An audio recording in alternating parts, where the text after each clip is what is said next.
Olá pessoal, tudo bem?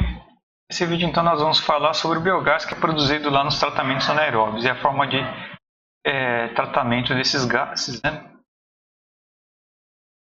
Primeiro aqui falar da composição. A maior parte do biogás ele vai ser composto então, por metano, né? 50 a 75%, né, da composição. Na sequência a gente vai ter o CO2, né, 25 a 40%, e depois outros gases em menores proporções, hidrogênio, nitrogênio, oxigênio, gás sulfídrico, amônia, monóxido de carbono e vapor de água.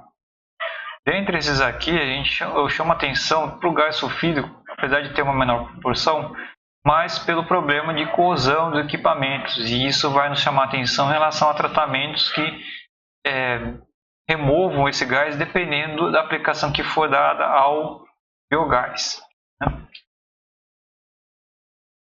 Em relação ao tratamento, ali, você vai ter como objetivos, então, a remoção de alguns compostos poluentes, aí, entre eles eu já dei o exemplo aqui do gás sulfídrico, né? E a eliminação de odor, né? De mau odor ali também, que é um dos problemas que pode ter aqui.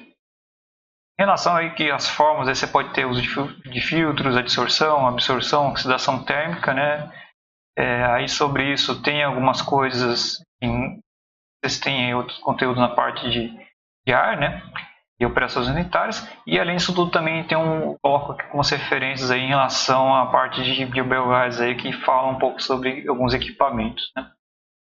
Mas enfim, aqui a ideia mesmo dar mais os caminhos aqui e as formas, tratamentos, informar sobre os tratamentos indicados, né? Em relação ao uso, né?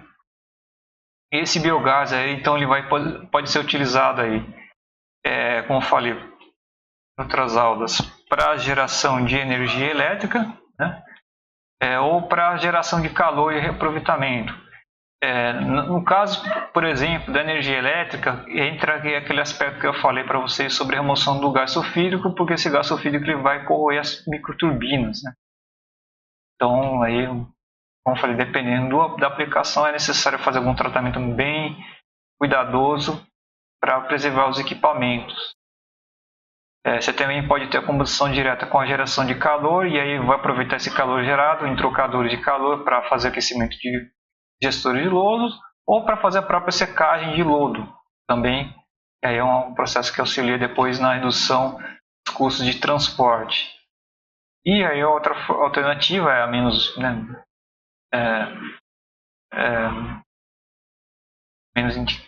menos interessante aí, né, mas é a mais usual, né, é a combustão direta sem a recuperação da energia. Então, simplesmente queimar em flares, né, queimadores aí de gases, né, que aí por quê? Para você não lançar o metano diretamente na atmosfera, sendo que ele tem um efeito mais nocivo que o próprio CO2 em relação ao efeito estufa. Isso aí acontece muitas vezes por não se ter quantidade suficiente de biogás para ter um bom aproveitamento, né? Ou pela geração às vezes não ser tanto intermitente, aí, ou a recuperação também não ser muito eficiente, né? Vide o caso dos reatores UASC, como eu havia falado para vocês, aí, tem muita perda no próprio efluente dissolvido, no caso o UASC tratando esgoto doméstico, né? Bom, aí aqui os fontes utilizadas, né? Deixo aqui depois alguns artigos aí depois para indicação de leitura aí, até sobre reaproveitamento de biogás, né? E é isso, gente. Até o próximo vídeo então.